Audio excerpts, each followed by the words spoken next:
71 সালে আমার 30 লক্ষ লোক মারা গেছে, 2 লক্ষ মা বোন নির্যাতিত হচ্ছে। 71 সালে আমার এটা হচ্ছে বিজয়ী জাতি কোনোদিন মৃত সোলজারদের সংখ্যা কাউন্ট করে নাকি? যুদ্ধের পরে কি হয়? ওরা শহীদ হয়ে গেছে, বীর, দাফন কাফন করে পতাকা নিয়ে আগায় যেতে হয়। I am proud of the soldiers sacrifice. বিজয়ী জাতি কোনোদিন বিজয় নিয়ে কান্নাকাটি করে, এইটা আওয়ামী লীগ ছাড়া আর কোনো জায়গায় আমরা দেখি নাই। এবং দেখবেন যে 71 নিয়ে খালি আওয়ামী লীগ কান্নাকাটি করে, ভাই ভাই, কারণ ও তো যুদ্ধ করে না, ও তো চোর। ও তো ওর মধ্যে হীনমন্যতা কাজ করে। ও কলকাতায় গিয়া সোনাগাছি আর ধর্মতলায় তো খাট কাঁপায়া যুদ্ধ করছে। আওয়ামী লীগ তো অস্ত্র ধরে যুদ্ধ করে নাই। আপনারা মোহাইমেন আওয়ামী লীগের এমএলএ ছিল 70-এর নির্বাচনে, তার লেখা বই পড়বেন।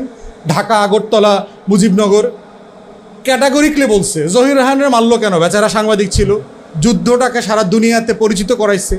কারণ হলো এই আওয়ামী যে সোনাগাছির মুক্তিযোদ্ধাদের জীবন তিনি তুলে ধরছেন তার ডকুমেন্টারিতে। উনি বলছেন ফাঁস করে দিব এটা, যদি আমার ভাইরে আমি খুঁজে না পাই, শহীদুল্লাহ কাসারে যদি খুঁজে না পাই, তোর সব আকাম কুকাম সব ফাঁস করে দেব।